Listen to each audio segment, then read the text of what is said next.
Dear students, मैं doctor Alka Pareek, associate professor home science, government girls college Sikandra Dausa. आज हम diabetes के उपचार के बारे में पढ़ेंगे।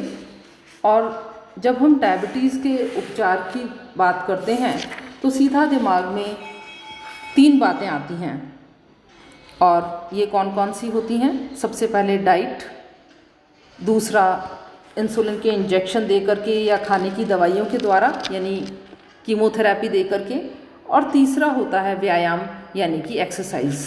सबसे पहला और सबसे इम्पॉर्टेंट है डाइट के द्वारा डायबिटीज़ का ट्रीटमेंट, और इसके लिए सबसे इम्पॉर्टेंट है diabetic diet plan.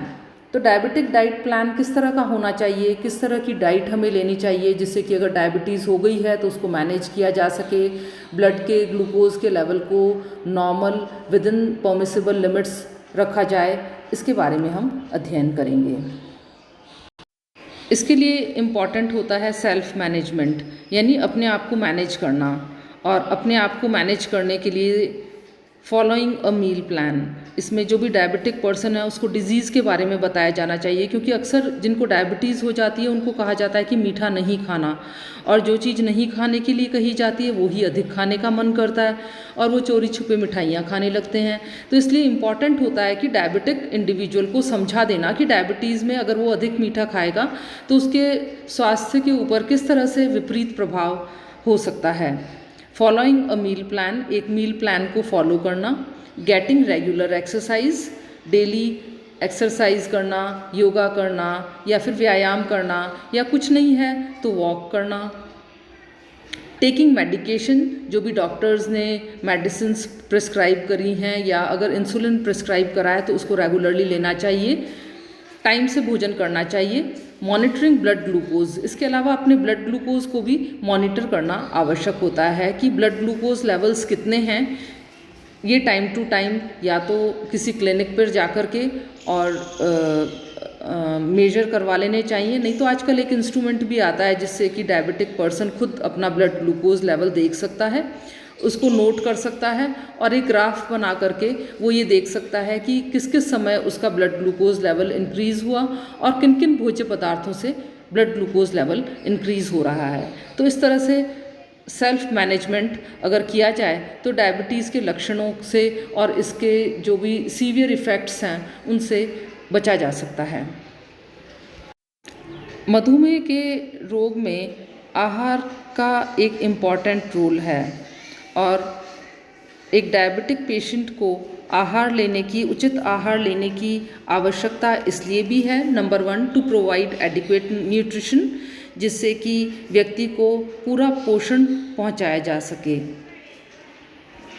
To control blood sugar and lipids, रक्त के शर्करा के लेवल्स को और रक्त के वसा के लेवल्स को मेंटेन किया जा सके, कंट्रोल किया जा सके, आदर्श जो शारीरिक भार है उसे मेंटेन किया जाए, to maintain ideal weight, less medication, कम से कम दवाई और प्रॉपर डाइट के द्वारा डायबिटीज़ को मैनेज किया जाए तो ज़्यादा अच्छा है। और 5वां है टू प्रिवेंट कॉम्प्लिकेशंस, डायबिटीज़ के जो कॉम्प्लिकेशंस होते हैं जैसे कि उसमें हार्ट डिजीज़ हो जाती है, रेटिनोपैथी हो जाती है या फिर न्यूराइटिस हो जाती है, इन सभी कॉम्प्लिकेशंस से बचने के लिए भी प्रॉपर डाइट प्लान आवश्यक है। और इसके लिए कुछ बातों का ध्यान रखा जाना चाहिए। सबसे पहली बात तो ये है कि अगर डायबिटीज़ के साथ में मोटापा भी है तो रोगी को इस तरह का आहार दिया जाना चाहिए कि उसका वेट भी कंट्रोल रहे और ब्लड शुगर भी मेंटेन रहे। जब भी हम डायबिटीज़ के लिए डाइट की बात करते हैं, डायबिटिक पेशेंट्स के लिए जब भी हम डाइट की बात करते हैं तो इसके अंदर सबसे इम्पॉर्टेंट आते हैं कार्बोहाइड्रेट्स, क्योंकि कार्बोहाइड्रेट्स जो भी हम कंज्यूम कर रहे हैं वो जाकर के ग्लूकोज के अंदर कन्वर्ट होते हैं और ये ग्लूकोज ब्लड के ग्लूकोज के लेवल्स को इंक्रीज़ करते हैं। इंसुलिन नहीं हो पाने के कारण और ब्लड के ग्लूकोज लेवल्स एलिवेटेड होने के कारण डायबिटिक्स को और अधिक प्रॉब्लम आती है, और ब्लड ग्लूकोज हाई होने के कारण डायबिटीज़ के कॉम्प्लिकेशंस भी पेशेंट्स के अंदर देखे जाते हैं। तो बच्चों, सबसे पहले हम अध्ययन करेंगे कार्बोहाइड्रेट्स का।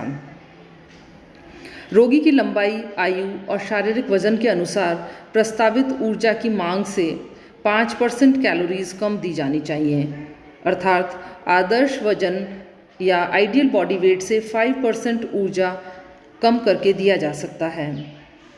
यदि मधुमेह के रोगी का वजन सामान्य है, मूत्र परीक्षण में कीटोन बॉडीज उपस्थित नहीं हैं, तब इनके भोजन में कार्बोहाइड्रेट की मात्रा कम होनी चाहिए।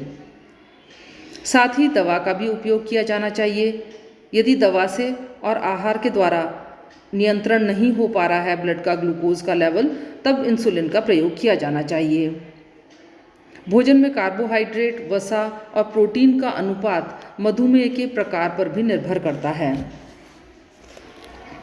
यदि व्यक्ति मोटापे से भी ग्रसित है तो कैलोरी की मात्रा कम करने के लिए आहार में गुड़, शक्कर, मिठाई, जड़ और कंद वाली सब्जियां, आइसक्रीम, अधिक शर्करा युक्त आहार नहीं दिया जाना चाहिए। कार्बोहाइड्रेट में हम देखें तो रक्त में कीटोसिस और कीटोन्यूरिया को रोकने के लिए कैलोरी पर नियंत्रण करना आवश्यक है। सामान्य वजन वाले व्यक्ति में 40% कैलोरी की प्राप्ति कार्बोहाइड्रेट के द्वारा होनी चाहिए और मोटे व्यक्तियों के लिए वसा की मात्रा को घटाकर कार्बोहाइड्रेट की मात्रा 60% तक की जा सकती है।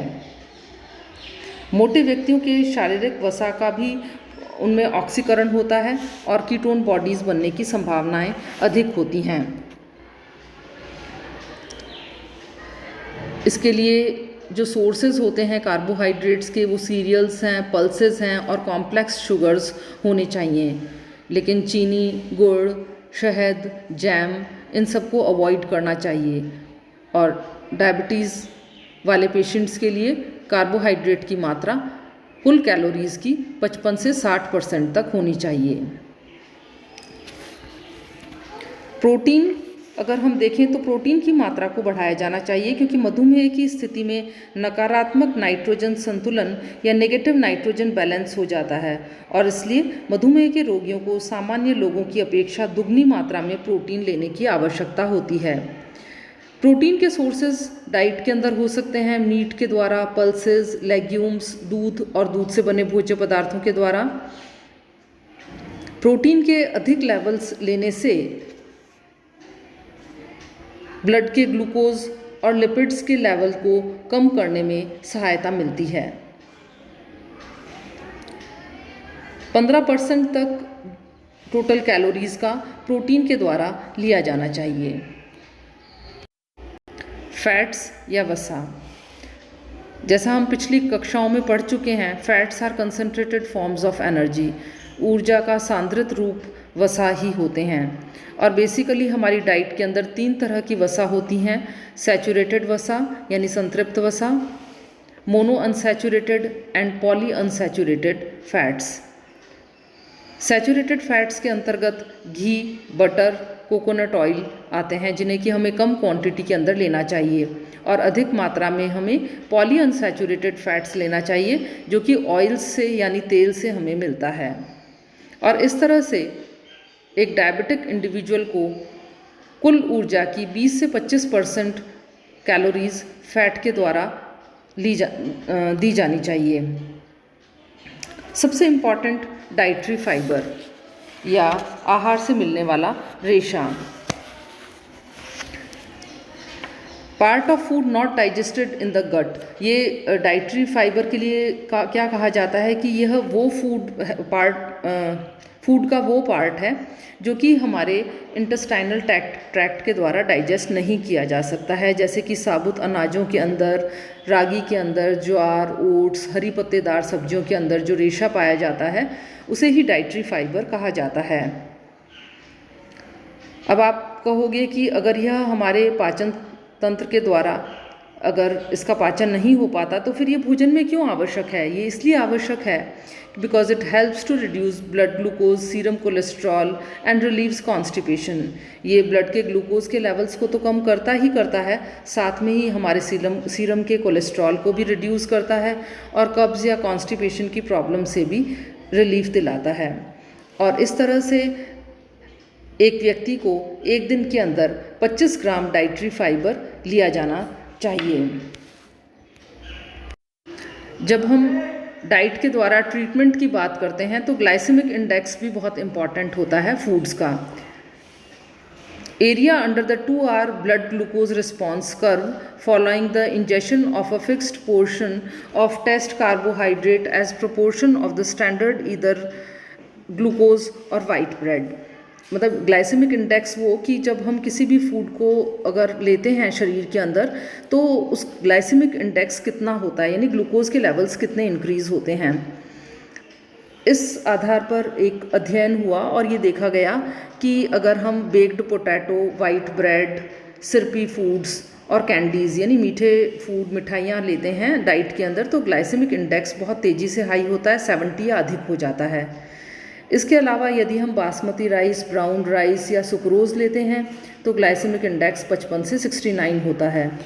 लेकिन जब हम fruits, vegetables, whole grains, beans, lentils लेते हैं तो ग्लाइसेमिक इंडेक्स 55 से या 55 के करीब होता है।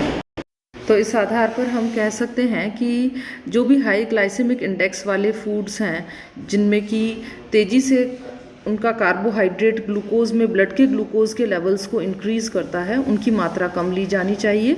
और जो लो ग्लाइसेमिक इंडेक्स वाले फूड्स हैं जैसे कि फल, सब्जियां, साबुत अनाज, दालें, इन्हें अधिक मात्रा में लिया जाना चाहिए। तो आज के लिए इतना ही। Thank you.